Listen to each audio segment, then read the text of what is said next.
Hello and welcome to Sure 60 Gurukul. मैं संदीप कुमार आपके साथ हमारी डिस्कशन होगी कैसे अंग्रेजी को बेहतर किया जा सकता है, कैसे अंडरस्टैंडिंग ऑफ लैंग्वेज को डेवलप किया जा सकता है और परीक्षा में आने वाले सवाल किस स्ट्रेटेजी के तहत सॉल्व किया जा सकता है। इस बारे में हम सभी तरह की बात करेंगे और with the passage of time हम एक दूसरे को जान भी जाएंगे और एक दूसरे के अकॉर्डिंग हम लोग खुद को ढाल भी लेंगे। लेकिन आज चलिए हम आप लोग को क्यूआईपी जो आपके टेस्ट कंडक्टेड हुए हैं, तो चलिए उन क्वेश्चंस के बारे में हम लोग डिस्कशन करते हैं। इसके बाद फिर और सभी बातें होती रहेंगी हमारे और आपके बीच। चलिए without whiling away the time let's move on to the first question of the session. And the question is direction है आपका कि select the word that is closest in the meaning means synonyms to the word given below। मतलब ये देखो दोस्त, अगर हम word section को अगर हम कर रहे हैं तो वर्ड सेक्शन से दो तरह के सवाल किए जाते हैं, दो तरीके से किए जाते हैं। तो दो तरीके से मेरा मतलब है, अगर वर्ड्स आपको दे दिए गए और आपको अल्टरनेटिव्स आपके सामने अवेलेबल हैं, चार अल्टरनेटिव्स हैं, आपको डिसाइड करना है which of the option is correct. तो सबसे पहली बात तो ये हो गई। और दूसरा, जब आप पार्टिसिपेट करोगे सीजीएल मेंस के पेपर में, तो वहां पर आपको क्या देखने को मिलेगा कि यही शब्द तो पूछे जा रहे हैं लेकिन सेंटेंस के माध्यम से, सेंटेंस में वर्ड्स को यूज किया जाएगा। और क्या देखोगे आप, एक पर्टिकुलर वर्ड को अंडरलाइन किया जाएगा और तब पूछा जाएगा इस सेंटेंस में जो इस शब्द का प्रयोग किया गया है, आप मुझे बता दो उसके सिनोनिमस के तौर पर अल्टरनेटिव्स में से कौन अप्रोप्रिएट है, या एंटोनिमस वर्ड के तौर पर कौन सा ऑप्शन सेलेक्ट किया जाना चाहिए। ठीक है, तो चलिए सबसे पहले हम शुरुआत करते हैं कि अगर शब्द दिए हों और डायरेक्टली आपके पास क्या अवेलेबल है, अल्टरनेटिव्स, तो कैसे हम इसको एलिमिनेट करेंगे, कैसे हम क्वेश्चन को सॉल्व करेंगे। चलते हैं आगे सेशन में। तो चलो सबसे पहले हम इतनी भी जल्दबाजी में नहीं रहेंगे दोस्त कि इंस्ट्रक्शंस पर भी हम ध्यान न दें। इंस्ट्रक्शंस पर ध्यान देना जरूरी है, भले ही 2 सेकंड लग जाए, 5 सेकंड लग जाए, इंस्ट्रक्शंस पढ़ो फिर क्वेश्चंस पे आ जाओ। तो आते हैं कि इंस्ट्रक्शंस हमारा कहता है कि select the word that is closest in the meaning. If something is closest in the meaning, it means the examiner is asking you of the words having similar meaning.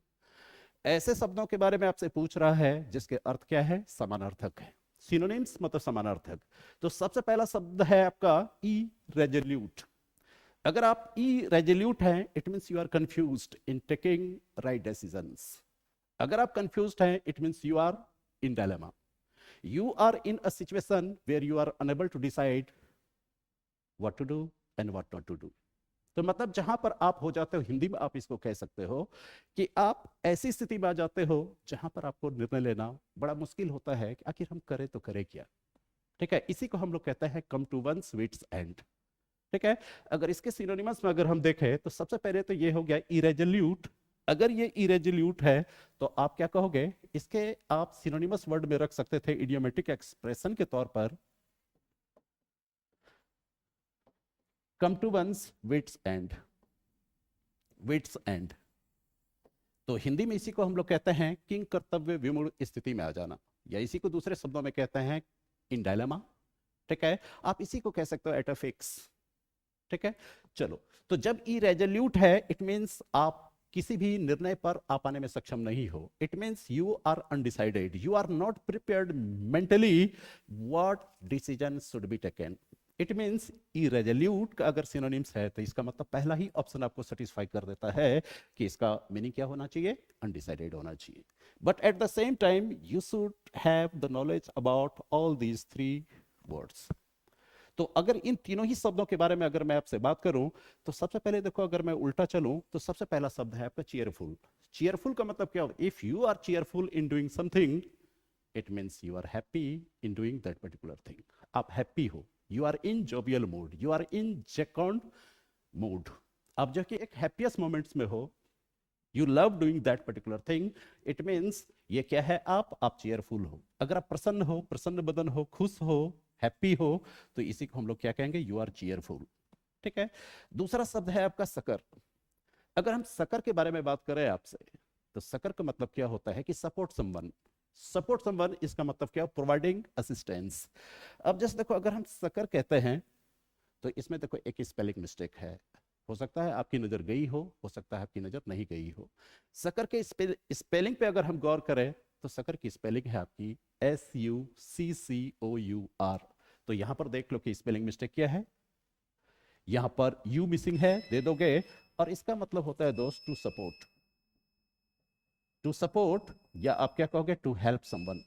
जब आप किसी की मदद करते हो तो उसके लिए जो शब्द यूज करोगे तो क्या हो जाएगा, सकर। और इसके बाद देखो फिर दूसरा शब्द है आपका अनकैनी। अगर आप अनकैनी हो तो इसका मतलब कौन हो, आप चालाक हो, यू आर गुड एट, ठीक है। अब जैसे देखिए आप जो कि अच्छे हो, गुड एट टेकिंग डिसीजंस, इसका मतलब आप क्लेवर भी हो, ठीक है। और क्लेवर हो किस मामले में, बिजनेस डिसीजंस लेने के मामले में, अगर मैनी मैटर्स में अगर आपको कोई डिसीजन लेने हैं तो उस मामले में आप अच्छे हो, ठीक है। तो यहां पर देखिए आप अच्छे हो मनी मैटर्स या बिजनेस मैटर्स के मामले में, ठीक है। सकर किसी को सपोर्ट दे रहे हो, चीयरफुल आप खुश हो, और अनडिसाइडेड हो तो इसका मतलब आप निर्णय ले पाने में सक्षम नहीं हो। तो चलो पहला क्वेश्चन हमारा कंप्लीट हुआ, अब हम मूव करते हैं दूसरे क्वेश्चन की तरफ। चलो अब देखो दोस्त, अब हमारे इस सेशन का दूसरा क्वेश्चन, अगर हम दूसरे क्वेश्चन के बारे में बात करें तो दूसरा क्वेश्चन है इंडिग्नेंट। अगर हम इंडिग्नेंट के बारे में बात करें तो सबसे पहले आपको यह जानना जरूरी है व्हाट मींस इंडिग्नेंट। अब जैसे देख लो कि suppose Gaurav sir asked me to do something, ठीक है। गौरव सर ने मुझे कुछ कहा कि बेटा ये कर ले तू, विच आई डिडंट लाइक। अगर मान लीजिए उसने मुझे कह दिया कि ये कर लो, लेकिन वो चीजें जो कि मुझे अच्छी नहीं लगी, ठीक है, मुझे लगा कि जैसे कि उन्होंने क्या किया, उनके शब्द मेरे सेल्फ रिस्पेक्ट पर प्रहार किया। तो भले ही मैं बोल ना पाऊं लेकिन अंदर से मेरी फीलिंग कैसी होगी, ये रखोगा कि अंदर से गुस्सा तो आएगा भाई। अगर मुझे गुस्सा आएगा इसका मतलब किसी ने कुछ कह दिया उस वजह से आपको गुस्सा आ गया, या किसी ने कुछ करने को कहा जो आपकी डिग्निटी के खिलाफ था, तभी तो आपको गुस्सा आएगा। If you are indignant it means you are aggressive, you are angry. तो जब हम एंग्री कहेंगे तो इसका मतलब क्या हुआ, यू आर इंडिग्नेंट। अगर आप इंडिग्नेंट हो तो आप कौन हो, एंग्री हो। तो यहां से देखो क्या कि सिनोनिमस वर्ड तो हमें मिल गए, लेकिन साथ साथ बाकी ऑप्शंस को भी हम देखेंगे। बाकी ऑप्शंस को अगर हम देखें तो अगर हम कहते हैं नेव, अगर आप नेव हो किसी चीज में इसका मतलब कौन हो, आप बिगिनर हो। और अगर आप बिगिनर हो इसका मतलब कौन हो, आप नोविस हो। और नोविस का मतलब क्या हुआ, नवसिखवा। और नवसिखवा का मतलब क्या हुआ, इनएक्सपीरियंस्ड, इनएक्सपीरियंस्ड, इनएक्सपीरियंस्ड, ठीक है। तो अगर आप नोविस हो, इनएक्सपीरियंस्ड हो, इसका मतलब क्या हुआ कि रिसेंटली आपने ऑर्गेनाइजेशन को ज्वाइन किया है, आपके पास जो कि पर्याप्त आपको अनुभव नहीं है कार्य का, तो आप किसी भी कार्य में नए हो, नोविस हो, ठीक है। तो अब ये देखो नेव का आपका सिनोनिमस वर्ड क्या हो गया, आपका बिगनर भी हो गया, नोविस भी हो गया, इनएक्सपीरियंस्ड भी हो गया। लेकिन दूसरी तरफ देखो कि यहां पर देखो क्या कि फिर क्या है आपका सफरिंग। अगर हम सफरिंग के बारे में बात करें तो इसका मतलब क्या हुआ, सफरिंग भी एक तरह की पीड़ा है, कष्ट है, ठीक है। अब यहां सवाल आता है कि ये किस तरह का कष्ट है। तो कभी क्या क्या होता है कि मानसिक पीड़ा से हम गुजर रहे होते हैं। अगर हम मानसिक पीड़ा से गुजर रहे हैं तो अक्सर उसके लिए देखोगे कि मेंटल एगोनी, खास करके इस फ्रेज का प्रयोग किया जाता है, मेंटल एगोनी, मानसिक कष्ट, मानसिक पीड़ा। लेकिन अगर मान लीजिए कि आपके मन में कुछ चल रहा है, दिल में कुछ चल रहा है, किसी की बातें चुभ गई है और उस वेदना से होकर के गुजर रहे हो, तो इसको हम क्या कह सकते हैं, सफरिंग्स। इसको हम क्या कह रहे हैं, सफरिंग। सफरिंग का मतलब क्या हुआ, ये ग्रीफ भी हो सकता है, ये क्या हो सकता है, आपका सोरो भी हो सकता है। और इसके बाद देखो फिर इसके बाद हमारा ऑप्शन आता है कैटास्ट्रॉफी। अगर हम कैटास्ट्रॉफी के बारे में बात करते हैं तो हम बात कर रहे हैं किसके बारे में, we are talking about natural disaster. अगर मान लीजिए कि कोई भी नेचुरल डिजास्टर आता है तो that brings annihilation, that brings destruction for us. तो हम कह सकते हैं कि यहां पर देखोगे कैटास्ट्रॉफी का मतलब क्या हो गया, आपका डिजास्टर। आप क्या कह सकते हो, डिजास्टर हो गया, डिजास्टर कह सकते हो। And the disaster brings destruction, ये क्या लेकर के आएगा आपके लिए, डिस्ट्रक्शन लेकर के आएगा। इसका मतलब ये क्या लेकर के आएगा, एनिहिलेशन लेकर के आएगा। एनिहिलेशन, एनिहिलेशन का मतलब बर्बादी और तबाही। अगर इसके बाकी सिनोनिमस वर्ड में जाओगे तो फिर आपको क्या क्या आ जाएगा, रीव आ जाएगा, रेव आ जाएगा, रेवेज आ जाएगा, ठीक है। लेकिन राइट नाउ हमें क्या करना है, कैटास्ट्रॉफी यानी जो है कि एक आपदा के बारे में हमने बात की, सफरिंग जो है आपका कष्ट है, आपकी ग्रीफ है, उसके बारे में बात की, नेव हो किसी चीज में तो आप नवसिखवे हो, और इंडिग्नेंट का मुझे सिनोनिम्स ढूंढना था। तो if you are indignant it means you are angry about something and the right option should be, your answer is B and that is angry. चलिए अब चलते हैं हम लोग दूसरे क्वेश्चन पे। अब अगर दूसरे क्वेश्चन पे अगर हम चलें तो क्वेश्चन नंबर 78 कहता है कि which of the following options improves the sentence. अब ये कहता है कि दिए गए ऑप्शंस में से कौन सा ऑप्शन आपको लगता है कि ये सेंटेंस को इंप्रूव कर रहा है। ठीक है, तो अगर हम सेंटेंस इंप्रूवमेंट के क्वेश्चंस को देखें तो यहां पर देखो दोस्त, दिया गया वाक्य क्या है, दिया गया सेंटेंस क्या है आपके पास, माई मदर कुक्स फजीतस यस्टरडे। तो सबसे पहली बात देखो, ये क्या कहते हो कि माई मदर कुक्स फजीतस यस्टरडे, तो आपकी नजर तो चली गई होगी दोस्त कि अगर सेंटेंस में यस्टरडे का प्रयोग हुआ है, इसका मतलब सेंटेंस को किस में बनाया जाना चाहिए, पास्ट इंडेफिनिट टेंस को यूज करके बनाया जाना चाहिए। ठीक है, तो अब ये देखो यस्टरडे को देख करके ये इशारा किस तरफ है, पास्ट इंडेफिनिट की तरफ। लेकिन एट द सेम टाइम अगर हम कहेंगे कि मेरी माँ फजीतस बनाती है, और अगर बनाती है, अगर अस्थायी तौर पर अगर वो बनाती है, तो हो सकता है कि सेंटेंस मेरे प्रेजेंट की तरफ भी हो। अब दिए गए ऑप्शंस के अकॉर्डिंग हम जज करेंगे कि कौन सा जो है कि हमारा अप्रोप्रिएट ऑप्शन होने चाहिए। तो सबसे पहले देखो कि यस्टरडे का प्रयोग किस किस सेंटेंस में किया गया है। यहां पर देखो यस्टरडे का प्रयोग है आपका इस सेंटेंस में, इसके बाद को फिर ऑप्शन नंबर ए में है, फिर ऑप्शन नंबर किस में है, सी में है। ठीक है, तो अब यहां पर देखो my mother is cooking fajitas yesterday, इसका मतलब ये ऑप्शन आपका अप्रोप्रिएट नहीं है। और अप्रोप्रिएट क्यों नहीं है, अगर वो कुकिंग कर रही है तो ये इज क्या दिखाता है, प्रेजेंट को, और प्रेजेंट में जो है कि ये टाइम डिनोटिंग जो है एडवर्ब ऑफ टाइम यस्टरडे का प्रयोग नहीं किया जा सकता है। दूसरा देखोगे कि फिर आ जाओ आप ऑप्शन नंबर डी पे चलते हैं, माई मदर कुक्स फजीतस टुमारो। तो यहां पर देखिए क्या हुआ, कुक्स फजीतस टुमारो, ये वर्ब का क्या देख रहे हो आप, फिफ्थ फॉर्म, यानी प्रेजेंट इंडेफिनिट टेंस का यूज किया आपने। और जेंटलमैन, प्रेजेंट इंडेफिनिट टेंस का प्रयोग फ्यूचर के डेफिनिट प्रोग्राम्स के लिए हम कर सकते हैं। अगर ये श्योर है कि मेरी माँ कल फजीतस बनाएगी ही बनाएगी, ठीक है, तब जाकर के हम इस सेंटेंस को भी लिख सकते हैं कि माय मदर कुक्स फजीतस टुमारो, तब जाकर के इस केस में इस सेंटेंस को हम करेक्ट मानेंगे। लेकिन अभी भी हमारे पास दो ऑप्शंस अवेलेबल हैं, दोनों के बारे में जो कि हमें अभी डिस्कशन करना बाकी है। तो चलिए अब देखते हैं ऑप्शन नंबर बी। अगर हम ऑप्शन नंबर बी के बारे में बात करें तो my mother had cooked fajitas yesterday, तो यहां पर देखो क्या हुआ, फिर से ये ऑप्शन आपका बी एलिमिनेट हो गया। अब आप कहोगे ऑप्शन नंबर बी सर क्यों एलिमिनेट हो गया। अगर हम ऑप्शन बी के बारे में बात करें तो इस सेंटेंस में क्या देखने को मिल रहा है आपको, आपने इस सेंटेंस में नोटिस किया क्या दोस्त, आपने देखा कि this sentence has been formed using past perfect tense and this should be known to you that the past perfect tense is used for the action that took place in the past of the past।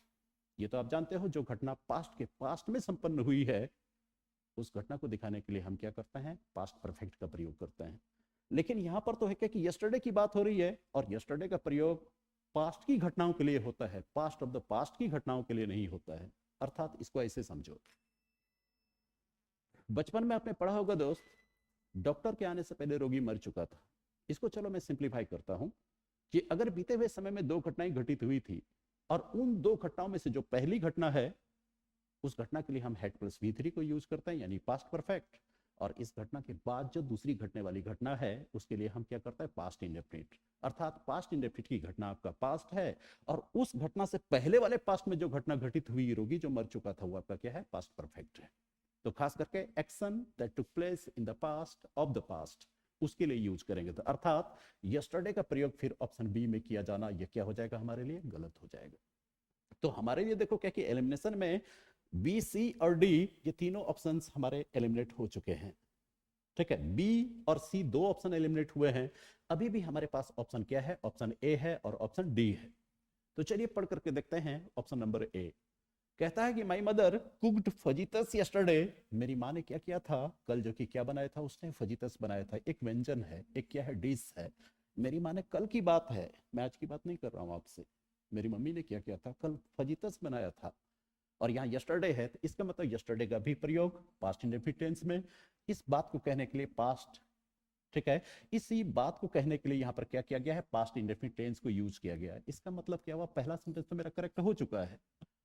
और जब मैं देख रहा हूं कि एक ही questions के जब हमारे दो आंसर्स होंगे और दोनों ही आंसर्स इक्वल रैंक और प्रोफाइल का है, तो इस केस में हमें क्या करना चाहिए कि पहले ऑप्शन से हमें आगे बढ़ जाना चाहिए, अर्थात हमें ऑप्शन डी को एलिमिनेट कर देना चाहिए और मुझे किस आंसर के साथ आगे बढ़ना चाहिए, तो पहले वाले आंसर के साथ आगे बढ़ना चाहिए एंड द आंसर इज ए।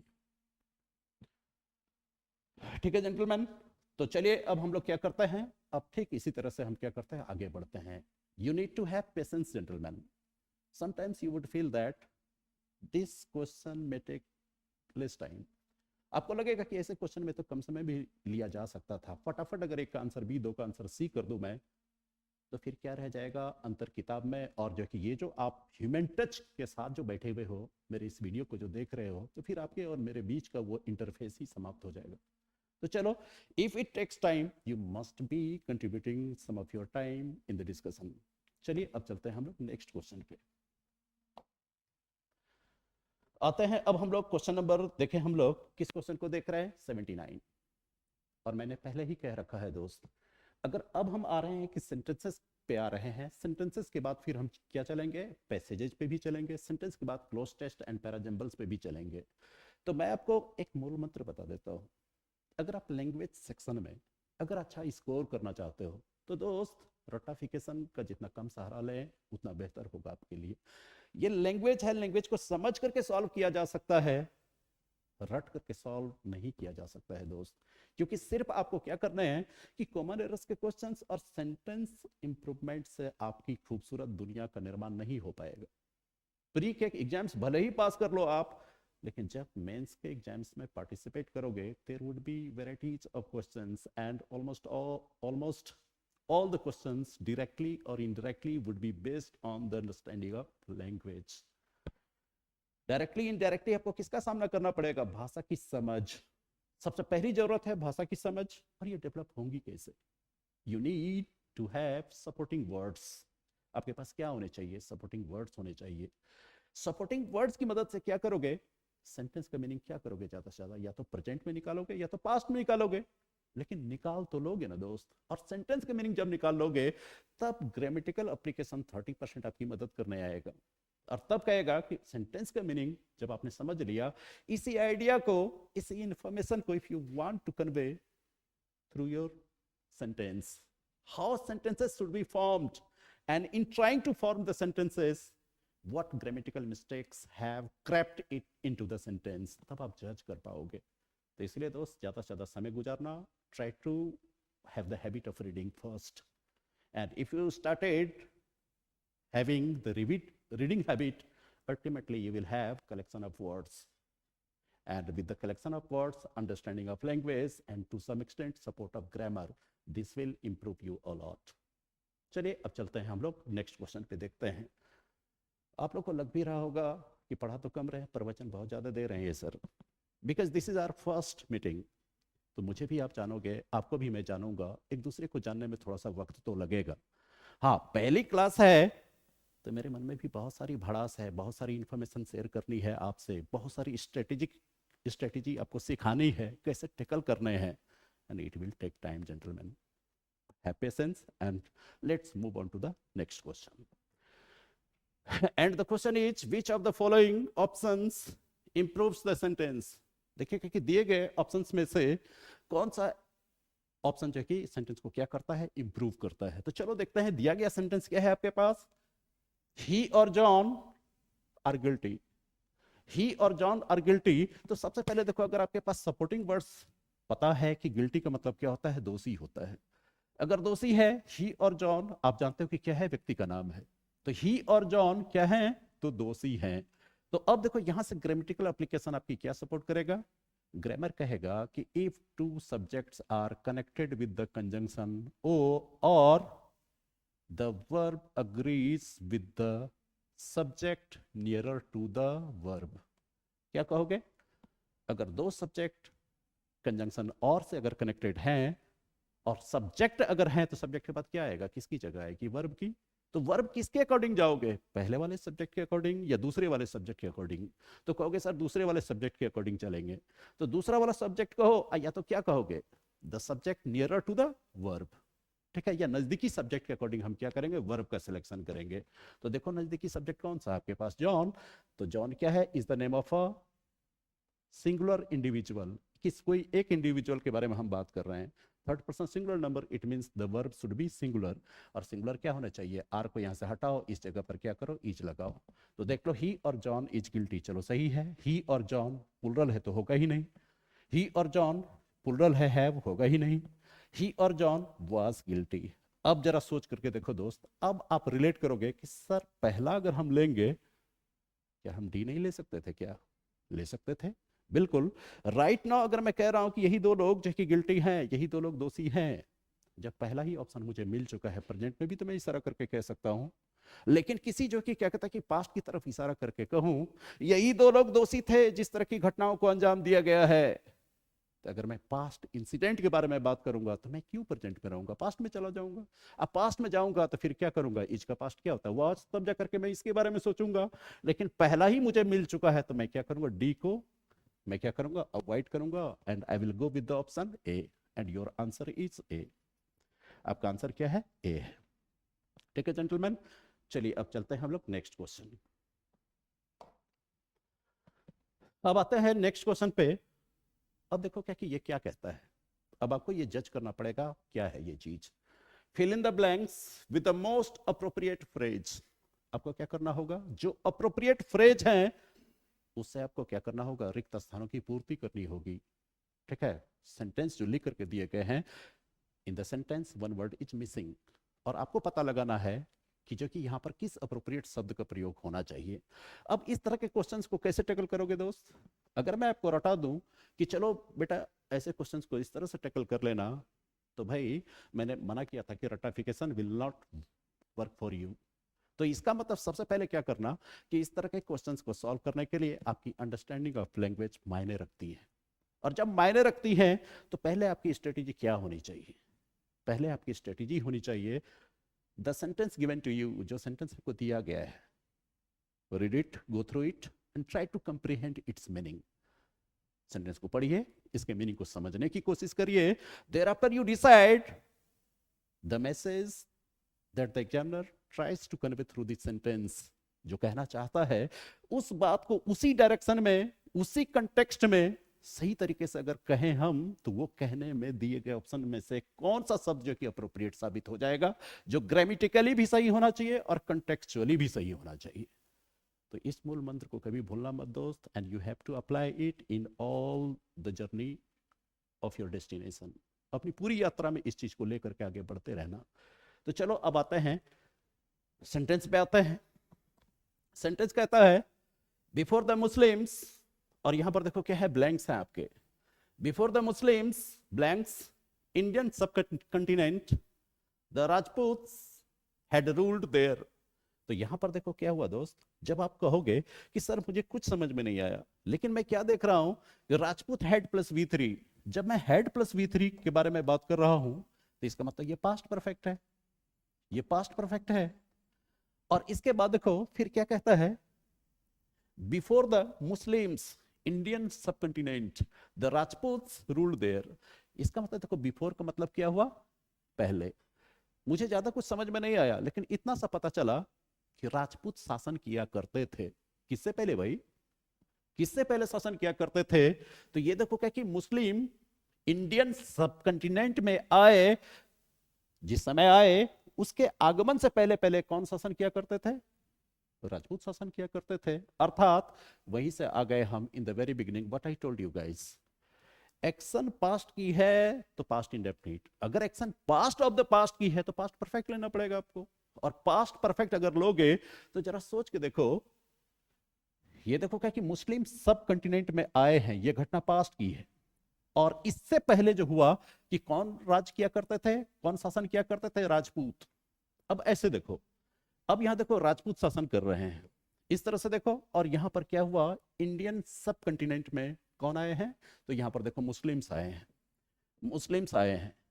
और यहां पर आप खड़े हो, यहां पर देखो आप खड़े हो, ठीक है, यहां पर अगर मैं खड़ा हूं, इस तरह से अगर मैं देख रहा हूं, अगर पास्ट में झांक करके देखूंगा, मैं क्या देखूंगा, यार ये चीजें मुझे दिख रही हैं कि यहाँ पर क्या कहता हूँ कि मुस्लिम आया है, मुस्लिम आया है इंडियन सबकॉन्टिनेंट में। लेकिन इस घटना से अगर मैं पीछे झांक करके देखूंगा तो मुझे क्या पता चला कि इससे पहले तो ये राजपूत लोग यहाँ शासन करते थे, अभी देखता हूँ कौन आया है इस जगह पर, मुस्लिम आए हैं। तो ये मुस्लिम का ना आपका पास्ट है, और यहां पर राजपूत का राज करना, ये क्या है आपका, राजपूत का उससे पहले की स्थिति में राज करना, यही तो एक्शन है past of the past, past of the past. और इसी चीज को तो मैंने सिंप्लीफाई किया था ना आपको दोस्त, कि जो कि घटनाएं अगर पास्ट की है तो पास्ट इंडेफिनिट, अगर घटनाएं अगर पास्ट ऑफ द पास्ट की है तो पास्ट परफेक्ट। अर्थात पास्ट में अगर दो घटनाएं घटित हुई है तो जो घटना पहली है उसके लिए हेड प्लस V3, जो दूसरी घटना है subject plus V2 plus object. आ जाओ इस पे, तो यहाँ हेड प्लस V3 है तो यहाँ हम सोचेंगे कि पास्ट इंडेफिनिट होना चाहिए।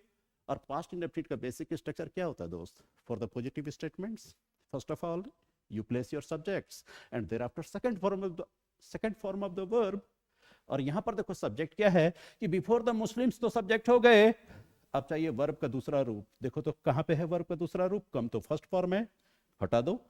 इसके बाद को टू कम, इसका मतलब इन्फिनेटिव पार्टिकल टू है और वर्ब का फर्स्ट फॉर्म ये भी नहीं होगा। और इसके बाद देखो दोस्त हैज केम लिखा है, हैजब हेड के बाद तो वर्ब तीसरे रूप में होता है, यहां पर कम होना चाहिए, और यहां हैजब लगेगा तो प्रेजेंट परफेक्ट, ये तो होगा नहीं, इसका मतलब योर आंसर इज बी। ठीक है दोस्त, चलो अब चलते हैं हम लोग अगले क्वेश्चन पे चलते हैं।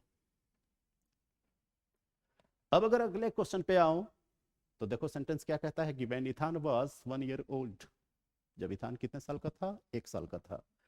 ठीक है, विदाउट एनी हेल्प, बिना किसी मदद के, without any help he was able and even walk a little bit. अब जरा सोच के देखो, जैसे ही आपकी जुबान पे चढ़ता है ये शब्द एबल, आप चाहो ना चाहो आपकी जुबान ये टू अपने आप ले ही लेता है, क्योंकि बचपन से ही आपकी जुबान ऑलरेडी जो है कि हैबिचुएटेड हो चुकी है। I am able to do this, he was able to do that. तो जब टू बी वर्ब ईएमआर के साथ एबल टू लगता है तो मतलब ये प्रेजेंट की एबिलिटी और कैपेसिटी को दिखाता है किसी भी इंडिविजुअल्स की। और अगर वाज वर्ब के साथ अगर आप ले लोगे, किसको ले लोगे, एबल टू को ले लोगे, इसके बाद वर्ब का फर्स्ट फॉर्म ले लोगे, तो इससे क्या पता चलेगा कि उस इंसान के पास्ट की एबिलिटी और कैपेसिटी का पता चलेगा हमें। और इसी बात को तो हम कहते हैं कैन प्लस V1 से तो प्रेजेंट की एबिलिटी और कैपेसिटी, और कुड प्लस V1 से पास्ट की एबिलिटी और capacity. You have two options to use, जिसमें कंफर्टेबल हो कर लो। तो जैसे ही मैं एबल है यहां पर देखो, तो मैं देखूंगा इसके बाद देखता हूं कि टू वाला सिस्टम है, अगर वर्ब आएगा तो टू के साथ आएगा। ये देखो क्या कि वर्ब आ रहा है तो सिटिंग नहीं होगा। ये देखो क्या कि वर्ब आ रहा है टू के साथ आएगा, इसमें भी टू नहीं है। इसके बाद देखो टू तो है लेकिन यहां पर देखो टू बी सीट है, और टू बी का प्रयोग हो जाएगा तो यहां तो वर्ब तीसरे रूप में हो जाता है, या तो एक्टिव वॉइस में रहेगा तब का वर्ब का फोर्थ फॉर्म हो जाएगा। ये भी सही नहीं, इसका मतलब ऑप्शन इज बी।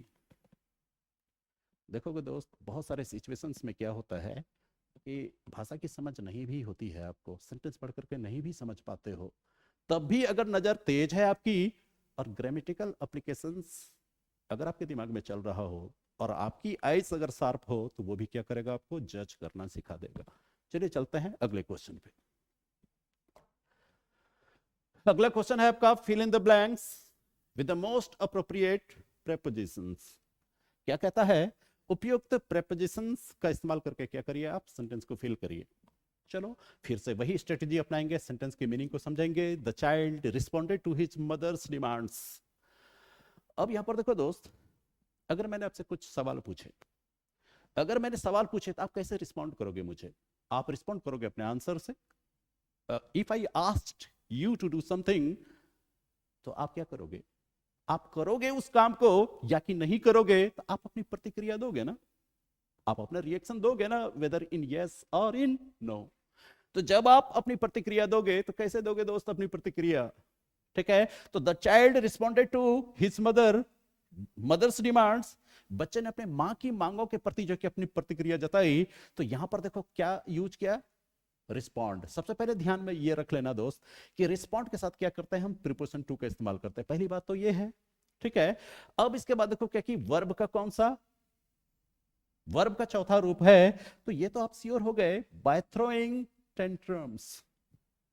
नखरे करना समझते हो क्या, अगर माँ ने कह दिया बेटे बैठ करके पहले होमवर्क कर ले, बैठ के होमवर्क कर ले, बच्चे का मन था हॉट चॉकलेट खाने का, या बच्चे का मन था भी कार्टून नेटवर्क देखने का, लेकिन मम्मी ने कह दिया कि बेटा जाकर के तुम्हें क्या करना है, कि तुम्हें जाकर के तो जो कि होमवर्क करना है, और होमवर्क करने को कह दिया, तो बच्चे ने सर जो कि नौटंकी उसका चालू हो गया। वो क्या करेगा, आपको जो कि देखोगे कि फर्श पर लेट गया, रोना चिल्लाना बिलखना तरह तरह के नखरे करना शुरू, ताकि पापा आए कहे कि अच्छा अच्छा छोड़ दो आज देखने दो, आज टेलीविजन मेरे साथ देख लेने दो, जो कि क्या कहते हैं कल से पढ़ाई कर लेगा। तो इसका मतलब क्या, वो तो सफल हो गया ना। और आप लोग जिस उम्र में हो दोस्त, तो आपकी प्रेयसी भी तरह तरह के टेंट्रम्स तो आपके साथ करती ही होगी। शॉपिंग करवानी है, आंख से 2 बूंद आंसू चू जाए, तो पैसे नहीं रहे तो मम्मी का पर्स तो मार ही लोगे, या कर्जा तो कहीं से ले ही लोगे। तो चलो वो तो आपके दिल की दुनिया है, आप जानो, चलते हैं हम लोग क्वेश्चंस की दुनिया में चलते हैं दोस्त। तो देखो यहां पर क्या कहता है, जब थ्रोइंग टेंट्रम है, तो थ्रोइंग है तो इससे पहले क्या, किसी भी प्रीपोजिशन के बाद वर्ब आता तो किस रूप में आता है, ठीक है, तो यहां किस रूप में आता है, फोर्थ फॉर्म में आता है। अब हमें देखना यह है कि किस तरीके से, तो उन्होंने क्या किया कि टेंट्रम्स के थ्रू उसने क्या किया, अपने मम्मी की जो कि क्या किया है कि उसके डिमांड्स को जो कि उन्होंने रिस्पॉन्ड किया है। तो यहां पर क्या करते हैं जनरली हम बाय, बाय का प्रयोग करते हैं, और वर्ब का फोर्थ फॉर्म। अगर आप कहना चाहो तो ऐसे भी कह सकते हो, कड़ी मेहनत करके मैंने टारगेट को अचीव किया, तो क्या कहोगे, बाय डूइंग या by working hard I have achieved my sales target. मतलब क्या, वो कड़ी मेहनत कर करके मैंने क्या किया है, सेल्स टारगेट को क्या किया है, अचीव किया है। इस एक्सप्रेशन में देखोगे जनरली बाय के साथ बिफोर का ही प्रयोग किया जाता है दोस्त। और अगर हम ये बात करें फोर के बारे में बात करें, तो फोर के बारे में बात करेंगे तो फोर अक्सर देखोगे क्या, एक तो पर्पस दिखाता है, और दूसरा क्या दिखाता है कि ये देखो क्या कि कारण दिखाता है। अगर मैं कहता हूं कि I have been here for acquiring knowledge, मैं यहां आया हूं, क्या करने आया हूं, मैं ज्ञानार्जन करने आया हूं, ज्ञान की प्राप्ति करने आया हूं, तो मैं यहां क्या कहूंगा, फॉर एक्वायरिंग नॉलेज। लेकिन एट द सेम टाइम दूसरी तरफ अगर मैं देखूं कि I was punished for coming late, मुझे पनिश किया गया, वजह क्या थी, कारण क्या था इसके पीछे, देर से आया था मैं, और इसीलिए मुझे क्या किया गया, पनिश किया गया। तो इसका मतलब क्या देखोगे, इसमें काम का एक प्रीपोजिशन आपका फोर था इस कंटेक्स्ट में, दूसरा क्या था, बाय प्लस बी फोर, ये कर करके दूसरा काम हुआ ये। और यहां देखोगे कि आउट ऑफ द कंटेक्स्ट अगर देखा जाए तो विथ और फ्रॉम था, इसको छोड़ दो, बाय प्लस बी फोर में लेकर के क्वेश्चन आगे निकल जाओ। चलते हैं अब हम नेक्स्ट क्वेश्चन को देखते हैं। चलिए दोस्त, अब जब कभी भी आपके साथ रूबरू होऊंगा, लाइव होऊंगा, तो पहले से आपको इन्फॉर्मेशन जाएंगी, ताकि आप अपना टाइम उस अकॉर्डिंग आप शेड्यूल्ड करके रहना, ताकि आपके मेरे बीच वो कम्युनिकेशन भी हो सके और मैं आपको रिस्पॉन्ड भी कर सकूं मैं अपने आंसर से। तो अभी हम लोग देखते हैं डायरेक्टली क्वेश्चंस को देखते हैं। क्वेश्चन कहता है what is an antonym for chaotic. देखो दोस्त, अगर हम कहते हैं एंटोनिम्स, ठीक है, तो यहां पर देखो एक शब्द है, एक छोटा सा टुकड़ा है आपका सफिक्स का, और टुकड़ा क्या है, ओनिम। ओनिम का मतलब क्या हुआ, नेम। नेम मतलब क्या हुआ, नाम। और ए सबसे छोटे प्रीफिक्स के बारे में बात करोगे तो सबसे छोटा प्रीफिक्स क्या है, ए। फॉर एग्जाम्पल, आप तो कहोगे कि सर लेटर हमारे 26 हैं, उनमें से पहला लेटर तो हमारा ए है। At the same time your letter A also works as an prefix. वो किस तरह से काम करता है, एक प्रीफिक्स के तौर पर आपका काम करता है। अब कहोगे सर कैसे, एक एग्जांपल देके दिखाओ ना। तो जैसे देखो कि अगर हम कहते हैं कि मोरल, अगर कोई चीज है तो नैतिकता के दृष्टिकोण से कोई चीज सही है, तो क्या कहते हो, मोरल एक्टिविटीज सही है, मतलब नैतिकता के दृष्टिकोण से बिल्कुल एक्यूरेट है, बिल्कुल सही है। लेकिन अगर मैं कहता हूं इमोरल एक्टिविटीज, इसका मतलब क्या, अनैतिक क्रियाकलाप, चोरी डकैती करते हो, किसी का दिल तोड़ते हो। अगर इम भी आपका नेगेटिव प्रीफिक्स है, अगर इम को हटा करके ए कर दूं तो नया शब्द क्या बनेगा, amoral. Amoral is equal to immoral, तो मतलब क्या हुआ, अनैतिक। तो इस केस में ए को क्या कहोगे, नेगेटिव प्रीफिक्स। तो इसीलिए हम क्या कहेंगे, तो एंटोनिम्स है, तो एग्जामिनर कहता है कि नाम दो मुझे उस शब्द का जिसका विपरीत अर्थ होता हो दिए गए शब्द का। तो हम क्या करेंगे, विपरीत अर्थ रखने वाले शब्दों का हम फाइंड आउट करेंगे। तो देखो दोस्त, केओटिक, जैसे ही हम केओटिक के बारे में बात करते हैं तो थोड़ा सा याद करो दोस्त, आपके दिमाग में आएगा कि अगर हम केओटिक के बारे में बात कर रहे हैं तो आपने एक शब्द पढ़ा होगा, केओस। अगर हम केओस पढ़ेंगे तो जरा सोच के देखिए, केओस का मतलब क्या होता है, लॉलेसनेस की स्थिति। ठीक है, जहां पर आपके जो कि गवर्नेंस, जहां पर नियम कानून असफल साबित हो जाए, लोग जो है कि क्या कहते हैं कि नियम कानून अपने हाथों में लेने लगे, चारों तरफ अव्यवस्थाएं फैल जाए, उथल पुथल की स्थिति आ जाए, तो ऐसी स्थिति को क्या कहता है, क्योटिक कंडीशन, यानी डिजॉर्डर की स्थिति। इसी को कहते हैं हम लोग एनाकी। एनाकी को क्या कहेंगे हम, लॉलेसनेस की स्थिति, हिंदी में कहते हैं इसको अराजकता भी कह सकते हो आप। और ऐसी स्थिति के लिए अगर हम बात करेंगे तो यहां पर देखो केओटिक है तो केओस से रिलेटेड है। अगर मान लो अव्यवस्था फैल जाएगी तो आप बता दो दोस्त, क्या चीजें ऑर्डर में होंगी या चीजें उल्टी पुल्टी हो जाएंगी? चीजें ऑर्डर हो में रहेंगी भला कैसे, क्योंकि अव्यवस्था फैल चुकी है। तो क्या कहोगे सर, चीजें ऑर्डरली नहीं रहेंगी। तो चीजें ऑर्डरली नहीं रहेंगी तब जाकर के ये हुआ केओटिक कंडीशन। लेकिन उसका उल्टा मुझे लेना है तो चीजों को ऑर्डरली हमको क्या करना होगा, रखना होगा। तो इसका मतलब जस्ट इसका अपोजिट क्या हो गया आपका, ऑर्डरली। और इसके बाद देखो बाकी शब्दों को भी देखेंगे हम। बाकी शब्दों को अगर हम देखते हैं तो जैसे देखो सोरो है, तो सोरो का मतलब क्या हुआ दोस्त, सोरो का मतलब क्या हो गया आपका, ग्रीफ। ग्रीफ आपकी जो दुख है, आपकी जो तकलीफ है, उसको लिए क्या शब्द यूज करोगे, सोरो। दूसरा शब्द है हेक्टिक। हेक्टिक, हेक्टिक का मतलब क्या हुआ कि हेक्टिक से अगर हम आपसे बात करें दोस्त, जैसे देखो क्या कि I had a very hectic schedule yesterday. इसका मतलब क्या, कल जो मेरा शेड्यूल था दोस्त बहुत ही हेक्टिक था। बहुत ही हेक्टिक था इसका मतलब क्या हुआ, मैं बहुत ज्यादा व्यस्त था। I was busy with a lot of work, बहुत सारे कामों में व्यस्त था मैं। तो यहां पर क्या देखोगे, अगर हम कहते हैं कि हेक्टिक शेड्यूल था, इसका मतलब क्या हुआ, बिजी शेड्यूल था। तो हेक्टिक का मतलब क्या हो गया, बिजी। अब जैसे देखो दोस्त, यहां से देखो क्या कि प्रीपोजिशनल कंटेक्स्ट में भी एक क्वेश्चन आपका सॉल्व हो जाएगा। याद रखना कि बिजी के साथ किस प्रीपोजिशन को यूज करोगे, बिजी के साथ आप क्या करोगे, प्रीपोजिशन विथ को यूज करोगे। ठीक है, अब यहीं पर आपको मन में एक सवाल आएगा, सर अगर मैं बिजी था तो ऐसा कर सकता हूं सर, क्या मैं बिजी के बदले इंगेज्ड का प्रयोग कर लूं मैं क्या? क्योंकि इंगेज्ड का भी मतलब क्या होता है, बिजी होना होता है, कर सकते हो। तो अगर मैं कहता हूं हेक्टिक था तो बिजी था, और बिजी के ही अर्थ में अगर मैं इंगेज्ड को यूज करना चाहूं, इंगेज्ड को यूज करना चाहूं, तब आप क्या कहोगे, तब आप कहोगे दोस्त कि जो कि अगर मैं इंगेज था तो मैं बिजी था, और ऐसी स्थिति में प्रीपोजिशन इन के साथ ये आएगा। अब आप कहोगे कि सर ये तो समझ में आया, लेकिन पिछले ही सप्ताह मेरी बहन का एंगेजमेंट हुआ था, किसी के साथ उसकी सगाई हुई है, तो क्या सर लगा दें उसके साथ भी प्रीपोजिशन इन? नहीं लगाओगे भाई, क्योंकि अगर सगाई हुई है तो यहां पर क्या करोगे, इंगेज्ड के साथ क्या हो जाएगा, प्रीपोजिशन टू हो जाएगा। क्या करोगे, इंगेज्ड अगर हुआ है, किसी के साथ किसी की अगर सगाई हुई है, मान लो मेरी सगाई हो गई है किसी शेड्यूल्ड कास्ट लड़की से हो गई है, एससी गर्ल से हो गई है, तब मैं क्या कहूंगा कि मैं कह सकता हूं कि I am engaged to a scheduled caste girl. एक जो कि क्या कहते हैं, शेड्यूल्ड कास्ट गर्ल के साथ जो कि मेरी क्या हो चुकी है, सगाई हो चुकी है। तो सेंटेंस का मीनिंग देखना, सेंटेंस का मीनिंग अबव ऑल है दोस्त। इसीलिए मैं बार बार कहता हूं, रटाफिकेशन में बिलीव मत कर लो। आंसर रट लोगे चले जाओगे एग्जाम्स में तो निराशा के साथ कुछ भी हाथ नहीं लगेगा दोस्त। चलो, अब देखो इंगेज्ड के साथ प्रीपोजिशन इन तो कौन सा अर्थ देगा, बीजी का अर्थ देगा। अगर इंगेज्ड के साथ इंगेज टू समवन अगर आप हैं, इट मींस क्या हुआ, आप उसके साथ क्या हुए, वचनबद्ध हो गए, कमिटेड हो गए आप। कमिटेड के साथ भी प्रीपोजिशन टू लगता है। तो सगाई हो गई, सगाई हो गई तो शादी भी किसके साथ होगी, उसी के साथ तो होनी ही होनी है शादी। चलो, तो इस तरह से देखो क्या हुआ, हेक्टिक के बारे में भी जान गए। फिर कहोगे sir day to day life में इन राइटिंग किस शब्द का मुझे प्रयोग करना चाहिए, तो फिर से कहना होगा दोस्त, अमेरिकन इंग्लिश में सबसे ज्यादा यूज होने वाले जो शब्द हैं बीजी के अर्थ में, वो शब्द है इंगेज्ड। और ब्रिटिश इंग्लिश में बात करोगे आप तो किसको यूज करोगे, बीजी को यूज करोगे। अब आप कहोगे सर मुझे चलना किसके अनुसार चाहिए, तो मैं कहूंगा ब्रिटिश के अकॉर्डिंग चल लो भाई, क्योंकि सारी दुनिया जिसको फॉलो करती है, हमको आपको भी उसी को फॉलो करनी है। ठीक है, तो और ब्रिटिश इंग्लिश में और अमेरिकन इंग्लिश में क्या डिफरेंस है, अप्रोचेज में क्या डिफरेंस है, स्पेलिंग के मामले में क्या डिफरेंस है, और राइटिंग पार्ट में क्या डिफरेंस है, कभी वक्त मिलेगा तो मैं आपसे बात करूंगा। अगर कभी आपके मेरे बीच संवाद हुआ, अगर साप्ताहिक संवाद हुई, तो मैं ढेर सारी चर्चाओं को लेकर के आऊंगा, आपसे रूबरू होऊंगा, आपके जो कि कहते हैं एडिशनल इंफॉर्मेशन के साथ।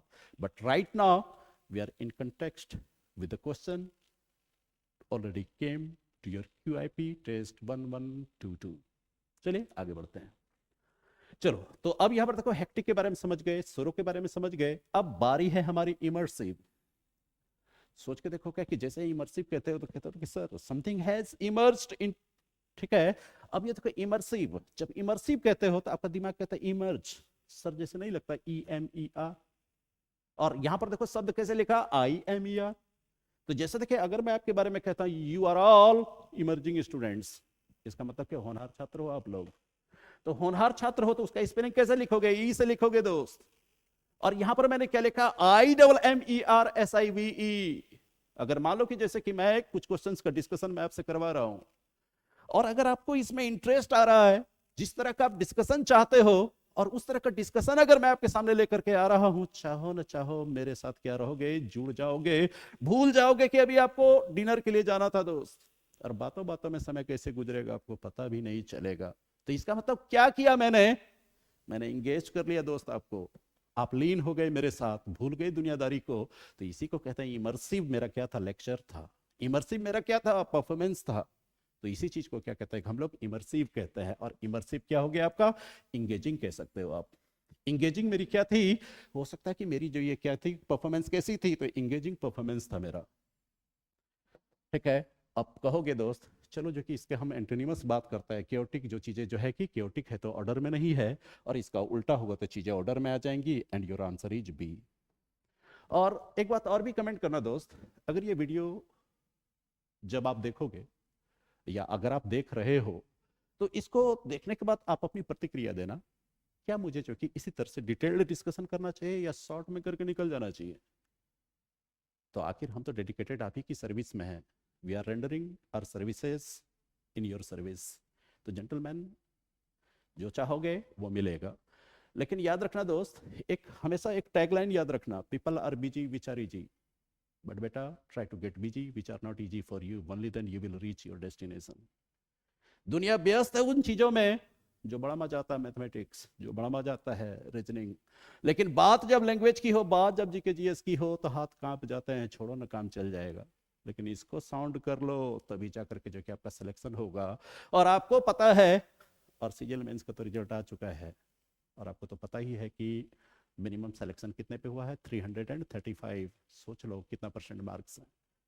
आप कर सकते हो, आप में वो पोटेंशियल है, बस एक स्ट्रॉन्ग कन्विक्शन के साथ। और try to be water, following water, जो कुछ मिले अपने आप में समाहित कर लो, रास्ता बना लो, रुको नहीं, आगे बढ़ते जाओ। बस यही जो कि कहता है, there is no shortcut to success, and hard work is the only key to success. और यही काम आएगा। और कहता है ना कि चलो पूरी रोशनाई आपके नाम करता हूं, शायद यही काम आएगा आपको, और यही मैं काम करता हूं। तो चलिए फिर मैं आपको आगे लेके चलता हूं, and the next question before you is this. Question number 84, what is an antonym for bombastic. Bombastic, अभी देखोगे कि हमारे यहाँ से देखोगे ढेर सारे सिलेक्शंस हुए हैं, देखोगे कि रैंक नंबर 49 भी मिलेगा, 59 भी मिलेगा, और इतने सारे रिजल्ट्स। और अगर आप कहोगे राइट नाउ अगर मैं देखूं तो मोर देन 100 के रिजल्ट्स तो मेरे सामने आ चुके हैं, बच्चे मिल चुके हैं। और गौरव सर तो लगे हुए हैं कि कैसे इन बच्चों के जो कि कन्वोकेशन किस तरह से अरेंज किए जाएं। और बहुत सारे बच्चे ऐसे हैं कि जो खबर बड़ी देर से जो कि ला करके जो कि रिजल्ट्स दे रहे हैं। और जब रिजल्ट्स हो जाएगा दोस्त, कुछ दिनों के बाद जब आप परिणय सूत्र में बंधोगे, तो दिखाओगे ना भाई आप टैक्स असिस्टेंट बने हो, आप एक्साइज में गए हो, तो आपकी बारात कैसी जानी चाहिए। तो क्या करोगे, जितना दहेज लोगे, बम्बास्टिक क्या होगा, मैरिज प्रोसेसन होगा ना दोस्त। एंड जब बम्बास्टिक होगा तो इसका मतलब क्या हुआ, you will be doing everything ostentatiously. अब क्या करोगे, एकदम दिखावा, जो कि कहते एकदम आडंबरपूर्ण तरीके से जो कि अपनी बारात लेकर के जाओगे। अगर मन करे तो हमें भी ले चलना भाई, बहुत दिन से गया नहीं हूं बारात। तो यहां पर देखिए बम्बास्टिक, बम्बास्टिक का मतलब क्या है आपका, प्रिटेंशियस। आप क्या है इसका, बम्बास्टिक का मतलब क्या हुआ, आडंबरपूर्ण। तो यहां पर देखो क्या हुआ, इसी अर्थ में किस शब्द का प्रयोग किया जाएगा। जब हम किस शब्द का प्रयोग करेंगे, तो जरा सोच के देखो, अगर आप क्या हो, क्रिएटिव हो तो रचनात्मक हो आप, ठीक है। अगर आप बम्बास्टिक हो तो बम्बास्टिक का देखो क्या हुआ, एक ही अर्थ में इसका प्रयोग नहीं करेंगे दोस्त हम। अगर बॉम्बास्टिक अगर मेरा स्पीच है तो इसका मतलब फ्लॉरी स्पीच। फ्लॉरी स्पीच का मतलब क्या हुआ, मैं दिखाने का प्रयास कर रहा हूं कि हाउ इफिशिएंट आई एम। तो इसका मतलब क्या हुआ, मैं ये आपको दिखाने की कोशिश करूंगी, देखो देखो मैं कितना इफिशिएंट हूं, ठीक है। तो इसका मतलब क्या कहोगे कि arrogance has come to the person, there is arrogance in the speaker.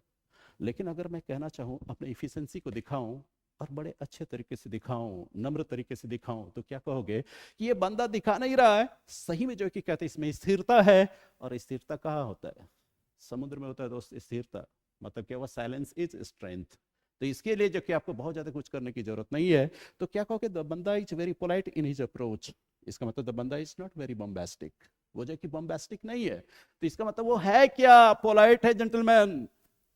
और जब आप देख रहे हो कि पोलाइट है, तो इसका मतलब इसका आंसर तो हमें मिल चुका है। ठीक है, बॉम्बास्टिक है। और बॉम्बास्टिक है तो ये तो हो गया क्या कि बॉम्बास्टिक फ्लॉरी है। अगर आप जो कि क्या कि दिखावा कर रहे हो तो ये हो गया। अगर आप दिखावा नहीं कर रहे हो, नम्र तरीके से, एकदम बेसिक तरीके से अगर आप जो कि चीजों को रिप्रेजेंट कर रहे हो, खुद को पेश आ रहे हो, तो इसका मतलब अपोजिट हो गया। अपोजिट होगा तो पोलाइट होगा। और बाकी शब्द क्या है? नाइस का मतलब पता है आपको, आर्टिस्टिक मतलब रचनात्मक हो ये भी पता है, क्रिएटिव मतलब रचनात्मक हो ये भी पता है। तो चलो, and the answer is D. Let's move on to the next question, and the question is 85। चलिए अब आता है क्वेश्चन नंबर 85। क्वेश्चन नंबर 85 के बारे में अगर मैं आपसे बात करूं, तो क्वेश्चन है what is the term for a cold blooded vertebrate animal that is born in water and breathes with gills. मतलब यहां पर देखो क्या कहा जा रहा है कि ऐसे कोल्ड ब्लडेड एनिमल का नाम मुझे बताइए जिसका जन्म कहां होता है? पानी में होता है। और वह सांस कैसे लेता है? ब्रीथ का मतलब क्या होता है? सांस लेना। ठीक है। और वो ब्रीथ कैसे करता है? अपने गिल्स। जैसे देखो कि मछलियां जो होती है वो क्या करती है? अपने गलफड़े यानी गिल्स के द्वारा जो कि वो सांस लेती है, पानी में घुले हुए ऑक्सीजन को वो कंज्यूम करती है। तो कहता है कि ऐसे जानवरों को क्या नाम दीजिएगा? जैसे आपने मछली बता दिया, जैसे आपने मेढक बता दिया, या कि कुछ और भी जानवर का नाम बता दोगे। लेकिन अगर इसका एक श्रेणी बनाया जाए, वन वर्ड सब्स्टिट्यूशन के अंतर्गत रखा जाए, तो किस शब्द का इस्तेमाल करोगे? तो यहां पर हम क्या कहेंगे? एम्फीबियन। जिसको आप कहते हो एम्फीबियन, तो इसका एम्फीबियन क्रीचर्स है। इसका मतलब क्या? Animals are capable of living on earth and in water effortlessly. बिना किसी दिक्कत के वो जमीन पे भी रह सकता है और वो पानी में भी रह सकता है। और ऐसे जितने भी जीव होंगे, ठीक है, उसको हम क्या कहेंगे? एम्फीबियस। ठीक है, एम्फीबियन क्रीचर्स तो कहेंगे ही कहेंगे। और खास करके देखोगे जो पानी में जन्मता है ये पानी में, लेकिन ये क्या है कि कैपेबिलिटी डेवलप कर लेता है दोनों में, एडेप्टेबिलिटी डेवलप कर लेता है दोनों ही जगह रखने रहने में। तो इसीलिए इसको हम लोग कहते हैं एम्फीबियन, यानी इसी को हिंदी में कहते हैं उभयचर, उभयचर प्राणी। इसके बाद देखो एरेक्नीड, दूसरा शब्द अगर हम देखते हैं, हमारा आंसर तो आ चुका है कि आंसर क्या होना चाहिए? ए। लेकिन बाकी शब्दों के बारे में भी हम बात करेंगे दोस्त। अगर हम बाकी शब्दों के बारे में बात करेंगे तो देखो शब्द कौन सा है? एरेक्नीड। एरेक्नीड के बारे में बात करूं तो ये भी एक क्रीचर है। ये भी क्या है? एक जीव है, कीड़ा मकोड़ा है। स्पाइडर आप तो जानते ही हो। और स्पाइडर का मतलब क्या? मकड़ी, जिसके 8 पैर होते हैं। और जिनके 8 पैर होते हैं, ऐसे जो कीड़े मकोड़े होते हैं ना दोस्त, उसी को हम लोग क्या कहते हैं? एरेक्नीड। और इसके बाद देखो एवियन। और एवियन से अगर मैं आपको रिलेट करूं तो आप देखोगे कि यहां पर भी प्रीफिक्स है। देखना किसी भी शब्द की शुरुआत एवीआई से हो, ठीक है, एवीआई से हो, तो इसको 2 डायरेक्शन में मीनिंग निकाल करके देखना। या तो ये एविएशन से रिलेटेड होगा, मतलब क्या हुआ? वैमानिकी, एविएशन सेक्टर से रिलेटेड होगा कोई ना कोई शब्द, एविएशन। और यहां पर देखो क्या हुआ? या तो ये बर्ड्स किंगडम से रिलेटेड होगा। या अगर बर्ड्स भी याद करोगे तो हो जाएगा। जब हवाई जहाज को देखते हो कि उसके पंखे इस तरह से होते हैं और उड़ रहे होते हैं, तो शेप किसका होता है? कबूतर जैसा होता है ना आपको। और कबूतर क्या होता है? आसमान में उड़ने वाले आपके पंछी होते हैं। तो इसका मतलब क्या हुआ? या तो ये बर्ड से रिलेट करेगा या तो ये विमान से रिलेट करेगा, मतलब avi. And related to birds अगर कोई चीज है तो वो चीज क्या है? एवियन। इसको क्या कहोगे? Related to birds. इसको हम कहेंगे रिलेटेड टू बर्ड्स या रिलेटेड टू बर्ड्स किंगडम। और इसके बाद देखो एक्वेटिक, एक्वेटिक प्लांट कहें हम, एक्वेटिक एनिमल्स कहें हम, मतलब क्या? वो जलीय जीव, पानी में रहने वाले जो जीव हैं उसी को कहते हैं एक्वेटिक। तो इसकी कैपेबिलिटी क्या है? सिर्फ ये पानी में रह सकता है, जमीन पे नहीं रहेगा। तो इसको क्या कहोगे? जलीय जीव। जो पानी में रहने वाले जीव हैं उसी को कहते हो आप जलीय जीव। ठीक है। लेकिन अगर एम्फीबियन कहते हैं तो इसके कैपेबिलिटी दोनों जगह रहने की है, बिना किसी दिक्कत के। तो चलो, तो हमारा आंसर हो चुका है। आंसर क्या होगा हमारा? ए। अब हम लोग चलते हैं क्वेश्चन नंबर 86। क्वेश्चन नंबर 86 में अगर हम चलें तो कहता है कि find the correctly spelled word. इसमें हम ज्यादा समय नहीं गवाएंगे दोस्त, क्योंकि क्वेश्चन बहुत ही बेसिक है। और क्वेश्चन है कि बता दो इसका जो कि सही स्पेलिंग क्या होगा। तो देखो सारे के सारे रिसीव के ही गलत तरीके से रिप्रेजेंटेशन है, आपको जज करना है इसका सही क्या होगा। तो ये तो आपको साफ दिख रहा है, RECEIVE, यही आपके आंसर है। Answer is B. Let's move on to the question number 87।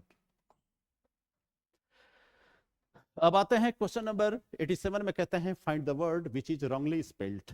तो रॉन्गली स्पेल्ड का मतलब देख लो कि मैंडेट है, ठीक है, MANDATE, चलो सही है।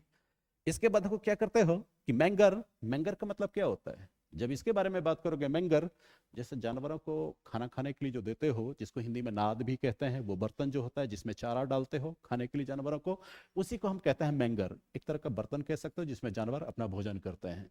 इसके बाद देखो मैनेज कर रहे हो चीजों को, इसका मतलब क्या हुआ, चीजों को मैनेज करो, इसका भी स्पेलिंग सही है। और अगर आप मैनेजेबल कहोगे, MANAGABLE, तो बता दो, ठीक है। अब मुझे बताइए कि इसमें spelling mistake which is wrongly spelled, आप लोग बताओ। MANAGE बिल्कुल करेक्ट है। मैनेजेबल MANA, ठीक है। अब जरा सोच के देखो, मैनेज अगर है तो MANAGE, ठीक है। जब एबल का प्रयोग हम लोग करते हैं इसके साथ तो ई को हटा देंगे, तो क्या करेंगे, MANA, ठीक है, GABLE, MANAGABLE, मैनेजेबल, ठीक है। अब इसके बाद के फिर आपका है मैंगर, ये भी सही है, MAN, मैंगर, ये तो जो हो गया कि ये। अब जरा सोच के देखो, हो सकता है इसको मैनेजर लिखने की कोशिश कर रहा हो या मैनेज लिखने की कोशिश कर रहा हो, तो ये क्या हो जाएगा, मैनेज, मैनेज हो जाएगा ये। इसके बाद मैंडेट, मैंडेट मतलब क्या होता है, जनादेश, MANDATE, ये भी सही है। तो इसका मतलब अगर देखोगे दोस्त, इनमें अगर मैं देखूं तो मैनेज भी सही है आपका, मैनेजेबल भी सही है। इसके बाद देखो क्या कि आपका क्या है कि मैंगर भी सही है, और साथ साथ अगर देखो आप तो मैंडेट भी सही है। तो इनमें जो है कि क्या कहते हैं कि टाइपिंग एरर हुआ होगा दोस्त, इसमें तो कोई अशुद्धि नहीं मिली। और फिर हम क्या करेंगे, चलिए मूव करते हैं, हम दूसरे क्वेश्चन पे चलते हैं। दूसरा क्वेश्चन कहता है आपको, from the given alternatives choose the one which best expresses the given sentence in passive voice। क्या कहता है कि उस ऑप्शन का चुनाव करिए जो अच्छे तरीके से एक्सप्रेस करता हो चीजों को पेसिव वॉइस में। तो पेसिव वॉइस आपसे डिमांड कर रहा है which best expresses the given sentence in passive voice या in active voice। मतलब क्या हुआ कि या तो सेंटेंस क्लियरली एक्सप्रेस करता हो या तो एक्टिव वॉइस में, या तो एक्सप्लेन करता हो आपका पेसिव वॉइस में। अगर इसको हम देखें तो सबसे पहले देखो दिए गए सेंटेंस, नजर सबसे ज्यादा हमारी कहां होनी चाहिए, दिए गए वाक्य पे। It is being read by us, तो जब बीइंग रीड है, जब देखो टू बी वर्ब के साथ बीइंग लग जाए, वर्ब का तीसरा रूप हो जाए, तो कहने का मतलब ईजेएमआर के साथ बीइंग लगा है तो प्रेजेंट कंटिन्यूअस के सेंटेंस को पेसिव बनाने का प्रयास किया जा रहा है। और अगर वाज या वर के साथ बीइंग प्लस V3 है, इसका मतलब क्या कहोगे, पास्ट कंटिन्यूअस टेंस को पेसिव वॉइस बनाने के प्रयास किए जा रहे हैं। तो चलो, अगर कहा जा रहा है कि यह पढ़ी जा रही है हमारे द्वारा, ये पेसिव वॉइस में सेंटेंस अगर है, तो एक्टिव में बनाओगे तो बेसिक चेंजेस क्या होता है कि पेसिव का जो सब्जेक्ट ऑब्जेक्ट है, ये एक्टिव में सब्जेक्ट बनेगा वी, ठीक है। और ईजेएमआर के साथ बीइंग लगा है तो प्रेजेंट कंटिन्यूअस, तो वी के साथ आर लगाया, ठीक है। तो वी आर, और ईजेएमआर के साथ वर्ब चौथे रूप में, तो क्या हो जाएगा, we are reading, we are reading हो गया। और ये जो सब्जेक्ट है इसको ऑब्जेक्ट बना करके रखोगे, we are reading it, we are reading it. देख लो ऑप्शन कौन सा है, we are reading it, answer one is correct. And यहां पर देखो इट विल बी तो हो ही नहीं सकता है, वी कैन रीड इट हो ही नहीं सकता, we have to read it हो ही नहीं सकता। तो चलिए चलते हैं क्वेश्चन नंबर 89। अब अगर क्वेश्चन नंबर 89 पे चले तो from the given alternatives choose the one which best expresses the given sentence in direct narration. तो देखो सबसे पहले दिए गए सेंटेंस पे नजर डालो। दिया गया सेंटेंस आपका कहता है कि John said let's go. John कहता है कि चलो चलते हैं, जॉन ने कहा चलो चलते हैं। अगर जॉन ने कहा चलो चलते हैं, इसका मतलब उसने सजेस्ट किया है, उसने प्रपोजल रखा कि चला जाए। अब जब प्रपोजल रखा है तो दिमाग में बिठा लेना कि जब देखोगे लेट के बगल में जब अस का प्रयोग हो जाए, लेट के बाद अगर अस का प्रयोग हो जाए, तो सोच लेना तुरंत कि ये प्रपोजल है, यानी सजेशन है। और जब सजेशन है तो क्या देखोगे, जब इनडायरेक्ट नरेशन में कन्वर्ट करोगे तो रिपोर्टिंग वर्ब में क्या देखोगे, या तो सजेस्टेड या तो प्रपोजल यूज होता हुआ दिखेगा। और दूसरा क्या दिखेगा आपको, रिपोर्टेड स्पीच वाले पार्ट में क्या देखोगे कि शुड का प्रयोग होता हुआ दिखेगा वर्ब के फर्स्ट फॉर्म के साथ। और देखो कि दोनों पार्ट को कनेक्ट करने के दैट मिलेगा आपको। तो चलो बेसिक अर्थ पे हम एलिमिनेशन को अपनाते हैं। एलिमिनेशन को अपनाएंगे तो क्या करेंगे हम, देखेंगे जिस सेंटेंस में सूट नहीं है उसको एलिमिनेट करेंगे, या जिसका रिपोर्टिंग वर्ब सजेस्टेड या प्रपोज्ड नहीं है उसको हम एलिमिनेट करेंगे। कर दो। तो देखो टोल्ड है एलिमिनेट, रिक्वेस्टेड है एलिमिनेशन, इसके बाद देखो प्रपोज्ड यहां भी है, प्रपोज्ड यहां भी है, दैट यहां भी है, दैट यहां भी है। ठीक है, अब यहां पर देखो हमने कहा सूट का प्रयोग होगा, यहां मस्ट किया, एलिमिनेट करो, आंसर इज ए। चलो चलते हैं अब next question, that is question number 90। और क्वेश्चन नंबर 90 में सेंटेंस क्या कहता है? सेंटेंस कहता है parts of the following sentence have been given as options, select the option that contains an error। चलिए वैसे सेंटेंस के हिस्से को आपको क्या करना, सेलेक्ट करना है, और जिस पार्ट में अगर आपको लगता है इसमें कुछ ग्रामेटिकल अशुद्धियां आ गई है तो वैसे पार्ट को आपको क्या करना है, हाईलाइट करना है, वैसे पार्ट को ही नेम ऑफ दैट पार्ट जो सेग्रीगेशन किया गया, चाहे ए रखा गया तो वही पार्ट आपका क्या होगा, एरर होगा। बी में अगर एरर है तो बी वाला पार्ट होगा। तो चलो क्या कहता है कि the police were baffled, the police were baffled and Sherlock Holmes, ठीक है, was called in to investigate. तो यहां पर देखो क्या हुआ, पुलिस जो हो गई वो परेशान हो गई, पुलिस परेशान हो गई, जैसे मान लो किसी मामले की तफ्तीश करनी थी, किसी मामले की छानबीन करनी थी, पुलिस ने अपने तरफ से जो कि क्या किया कि पूरा प्रयास किया, लेकिन प्रयासों के बावजूद भी जो कि क्या कहते हैं कि कोई तथ्य निकलकर सामने नहीं आया, तो मतलब पुलिस तो परेशान हो जाएगी। तब जाकर के हो सकता है कि प्राइवेट डिटेक्टिव वगैरह हायर किए गए होंगे मामले का पता लगाने के लिए, और उसी डिटेक्टिव में कौन था, आपका शर्लक होम्स, और उसको बुलाया गया क्या करने के लिए, इन्वेस्टिगेट करने के लिए। इन्वेस्टिगेट मतलब जांच पड़ताल। ठीक है, अब जरा सोच के देखोगे, इस इन्वेस्टिगेट का सिनोनिम्स अगर हम लेते तो क्या करते, लुक इनटू द मैटर भी होता, लुक इनटू द मैटर भी होता, इनटू द मैटर। ठीक है, अब अगर मैं कहूं कि सर इन्वेस्टिगेट के साथ इनटू लगा दे, क्या नहीं लगाना, ये विदाउट प्रीपोजिशन यूज होता है। अगर यहां पर होता इन्वेस्टिगेट द केस, अगर हो जाता तो इन्वेस्टिगेट इनटू लगाता। सतर्क रहना, एग्जाम में बार बार जो ये एरर आता है, प्रीपोजिशनल सेक्शन में नहीं लगने देना, इन्वेस्टिगेट विदाउट प्रीपोजिशन यूज करना। ठीक है, तो सेंटेंस कहता है कि पुलिस जो है कि परेशान हो गई, और इसके बाद जो कि क्या किया गया, डिटेक्टिव किसको, जो कि शर्लक होम्स को जो कि बुलाया गया ताकि मामले की छानबीन हो सके। और यहां पर देखिए क्या हुआ कि जो कि सेंटेंस बिल्कुल सही है, वर्कआउट, ठीक है, इन टू इन्वेस्टिगेट 2 + V1 है ही है, पुलिस को एसएससी वाले प्लूरल मानते हैं और वर्क का प्रयोग हुआ ही हुआ है। ठीक है, तो यहां पर देखो सेंटेंस बिल्कुल करेक्ट है, सेंटेंस हैविंग नो एरर। और नेक्स्ट देखोगे कभी भी अगर मौका मिलेगा तो फिर मैं बताऊंगा कि वो हायर एग्जाम्स में किस तरह से पुलिस सिंगुलर भी कंसीडर किए जा सकते हैं, वहां पर फिर जाकर के हम लोग चर्चा करेंगे। राइट नाउ हम क्वेश्चन से डेविएट नहीं करते हैं, चलिए अगले क्वेश्चन पे चलते हैं। देखो क्वेश्चन नंबर 91 क्या कहता है, he didn't pass the examination, उसने परीक्षा पास नहीं की, डिस्पाइट हिज बेस्ट एफर्ट्स। और जैसे ही आप देखोगे डिस्पाइट का प्रयोग हुआ तो आप तुरंत कहोगे सर ये कंट्रास्ट है। कंट्रास्ट का मतलब क्या हुआ, सेंटेंस के एक भाग में जो बातें कही गई है, सेंटेंस के दूसरे भाग में ठीक इसके विपरीत बातें कही जाएगी। ठीक है, तो सेंटेंस कहता क्या है कि डिस्पाइट हिज बेस्ट एफर्ट्स, कठिन परिश्रम के बावजूद भी वो परीक्षा पास नहीं किया, या वो परीक्षा में पास नहीं हो सका। सीधा सीधा ये आपसे डिमांड कर रहा है कि क्या होना चाहिए, डिड नॉट नहीं होना चाहिए, कुड नॉट होना चाहिए। तो यहां पर कुड नॉट दे दिया, लेकिन साथ साथ ध्यान रखना दोस्त, ये डिस्पाइट भी बार बार आपके एग्जाम्स के लिए क्या होता है, इंपॉर्टेंट होता है। और डिस्पाइट के साथ किसी भी तरह के प्रीपोजिशंस हम यूज नहीं करते हैं। हाउएवर अगर हम डिस्पाइट के बदले इंस्पाइट का प्रयोग करें तो इंस्पाइट के साथ ऑलवेज हम क्या करेंगे, ऑफ का प्रयोग करके चलेंगे। तो इसका आंसर हो गया आपका कि क्या करोगे आप, यहाँ कुड नॉट का प्रयोग होना चाहिए, he did not pass the examination, इसका मतलब क्या हो जाएगा, he could not pass the examination होना चाहिए। तो इसलिए क्या करोगे दोस्त, आंसर जो चुनोगे आप, आंसर वाला पार्ट आपका क्या हो जाएगा, आपका आंसर पार्ट हो जाएगा आपका A. Your correct answer is A. चलो चलते हैं क्वेश्चन नंबर 92। क्वेश्चन नंबर 92 में चलते हैं तो क्या कहता है, rearrange the following sentences to form a meaningful paragraph.